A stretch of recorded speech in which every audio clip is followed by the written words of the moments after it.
मोदी ने अपनी तकरीर में एक जगह पे तकरीर करने गए, वहां पे एक तकरीर में इस फिल्म की बाकायदा तारीफ की और कहा कि जो इस पे तनकीद कर रहे हैं वो बेसिकली इस फिल्म से जलते हैं। तो आप यूं देखें कि इस फिल्म को बाकायदा सरकारी सरपरस्ती हासिल है। मिनिस्टर मोदी ने एक अपनी तकरीर में कहा कि जी बड़ी अच्छी जो है ये काविश है, डिस्क्रेडिट करने की बात है और उनकी ख्वाहिश सिर्फ ये है कि सच को सामने आना चाहिए। उत्तर प्रदेश, गोवा, मध्य प्रदेश, हरियाणा, उत्तराखंड, गुजरात और कर्नाटक, इन रियासतों में बीजेपी की गवर्नमेंट है। इन रियासतों में इस फिल्म के ऊपर टैक्स खत्म कर दिया गया है। हिंदू मेजोरिटी के साथ जितना जुल्म आज के भारत तेरे टुकड़े हों के लोगों ने किया है, यानी हिंदू मेजोरिटी के साथ जितना जुल्म भारत की वो कम्युनिटी जो ये नारे लगा रही है कि भारत तेरे टुकड़े होंगे, वो कर चुकी है, उस पे उनको उस मेजोरिटी से।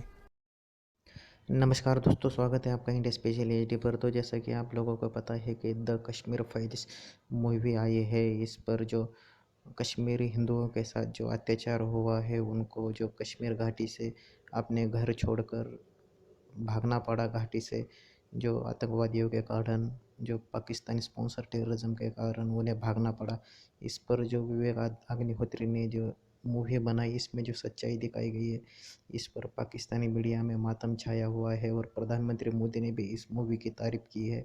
तो चलिए आइए देखते हैं वीडियो। चैनल पर नए हैं तो सब्सक्राइब कीजिए। धन्यवाद। जिक्र करने जा रहा हूं एक ऐसी इंडियन मूवी का जो कि एक छोटे बजट की मूवी से शुरू होती है।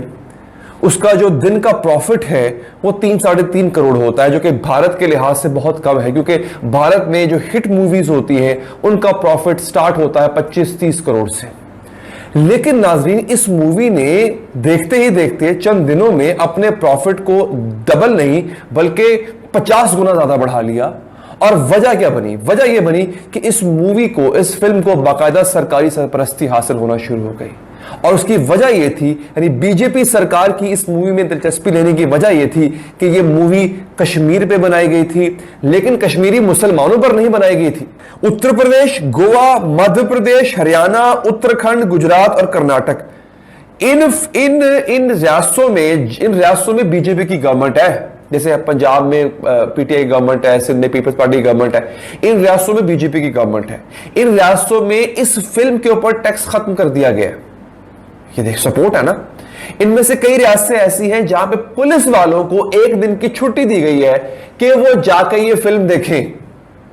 और नरेंद्र मोदी ने अपनी तकरीर में एक जगह पे तकरीर करने गए, वहां पे एक तकरीर में इस फिल्म की बाकायदा तारीफ की और कहा कि जो इस पे तनकीद कर रहे हैं वो बेसिकली इस फिल्म से जलते हैं। तो आप यूं देखें कि इस फिल्म को बाकायदा सरकारी सरपरस्ती हासिल है बीजेपी की गवर्नमेंट की।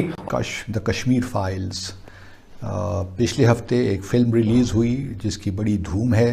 न सिर्फ भारत में बल्कि कुछ ममालिक में भी इसको रिलीज़ किया गया। कल परसों प्राइम मिनिस्टर मोदी ने एक अपनी तकरीर में कहा कि जी बड़ी अच्छी जो है ये काविश है। तो प्राइम मिनिस्टर ने उनको तनकीद का निशाना बनाते हुए कहा कि जी ये डिस्क्रेडिट करने की बात है और उनकी ख्वाहिश सिर्फ ये है कि सच को सामने आना चाहिए। और उन्होंने कहा कि देखिए 1984 में भी इमरजेंसी लगी थी, लेकिन अभी तक कोई सही मानों में फ़िल्म नहीं बन सकी ताकि हक़ाइक़ सामने आएँ। और इस फिल्म को, द कश्मीर फाइल्स को रिलीज़ करने से पहले तकरीबन अमेरिका में इसके तकरीबन कुछ 50-60 शोज़ इसको दिखाए गए, प्रीमियर इसके हुए। और यहाँ ये प्रोपेगेंडा इसका बड़ा क्लियर है कि किस तरह कश्मीरी जद्दोजहद को, मुसलमानों को वहाँ पे उनके ख़िलाफ़ प्रोपेगेंडा किया जाए, और यही इस फिल्म का बुनियादी मकसद है। लेकिन हुकूमत पाकिस्तान को, हमारा जो एक्सटर्नल पब्लिसिटी विंग है, उनको सोचना चाहिए कि इस तरह हम एक सस्टेन तरीके से कश्मीर की जो जद्दोजहद है उसके असल हक़ाइक़ दुनिया तक लेकर जाएं। लेकिन यहाँ पे ऐसी एपिटाइट लगती ही नहीं है, बदकिस्मती के। यह मूवी 1990 में पेश आने वाले उन वाक़यात पे बनी है जब कश्मीर में रहने वाले कुछ हिंदू पंडितों पर जुल्म होता है। उनको वहां से बाकायदा निकाला गया, और निकलने पे मजबूर किसने किया? जिनको हम मुजाहिद कहते हैं, वो इन्हें इस्लामी दहशतगर्द कहते हैं।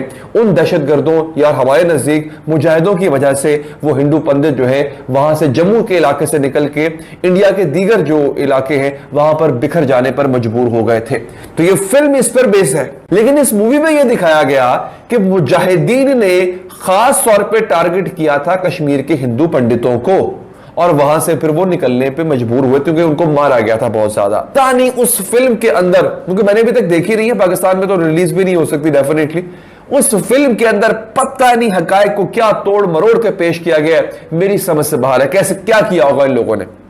जिन्होंने उनके साथ जुल्म किया है सैकड़ों सालों से, यानी हिंदू मेजॉरिटी के साथ जितना जुल्म आज के भारत तेरे टुकड़े हों के लोगों ने किया है, यानी हिंदू मेजॉरिटी के साथ जितना जुल्म भारत की वो कम्युनिटी जो ये नारे लगा रही है कि भारत तेरे टुकड़े होंगे, वो कर चुकी है, उस पे उनको उस मेजॉरिटी से माफी मांगना होगी। उन्होंने उस मेजॉरिटी को माइनॉरिटी से भी ज्यादा बुरा ट्रीट किया है। उनको दिल से माफी मांगना होगी कि हिंदुओं के साथ आज तक कितना जुल्म हुआ है, और आज भी एक इलेक्टेड प्राइम मिनिस्टर को ये तस्लीम नहीं करते, उसके मानने वालों को या उसको वोट जिसने दिया है उसको ये तस्लीम नहीं करते, और ये अपनी ही बात पे अड़े हुए हैं कि हम इस नज़म को इस्तेमाल करेंगे अपने मकसद के लिए।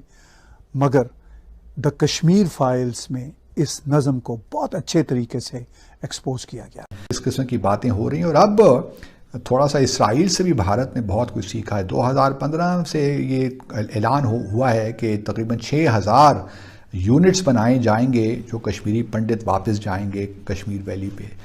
तो लेकिन कश्मीरी पंडित अब अपनी नई सेटलमेंट्स वहाँ बना रहे हैं, जिस तरह वेस्ट बैंक में इजरायली अपनी जूइश सेटलमेंट्स बना रहे हैं, इस तरह वही बिल्कुल रेप्लिकेट और एमुलेट हो रहा है यहाँ पे।